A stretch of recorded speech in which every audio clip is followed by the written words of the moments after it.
ரெண்டாவது, இப்படி வெள்ளை சட்டை போட்டு 500 நோட்டை அப்படி வைப்பாங்க. அப்படி பண்ணக்கூடாது. மனிதனுடைய கண்களுக்கு அதீத சக்தி இருக்கு.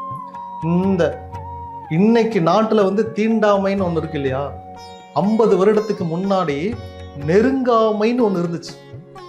அதாவது என்னன்னா, அவன்லாம் பார்த்தாலே தப்பு அப்படின்னாங்க. ஏன் அப்படின்னா கண்ணுக்கு சக்தி இருந்துச்சு. இதை வந்து ஒரு குறிப்பிட்ட ஜனங்கள் கடவுளையே பார்க்க கூடாதுன்னு கடவுளை ஒழிச்சு வச்சிருந்தாங்க. இப்படி இருந்துச்சு, நெருங்காமைன்னு ஒண்ணு இருந்துச்சு.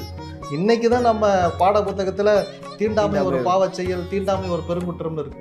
இவங்கெல்லாம் நெருங்காமையில எனக்கு தெரிஞ்சு இல்லைன்னு நினைக்கிறேன். நெருங்காமைன்னு ஒண்ணு இருந்துச்சு. நீங்க என்ன பாக்குறீங்க, என்னை எப்படி பாக்குறீங்க அப்படிங்கிறத பொறுத்து இந்த கண்ணில் வரக்கூடிய அலைகள் இது பணத்து மேல பட்டுச்சு அப்படின்னா இதே கண் திருஷ்டியா மாறும்.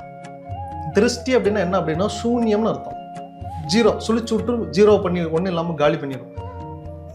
100 பேர் சேர்ந்து இதே எண்ணங்கள்ல ஒருத்தங்களை பார்க்குறாங்க அப்படின்னா அவனுக்கு இது வந்து சக்சஸ் ரேட்டிங்கும் குறைச்சிடும்.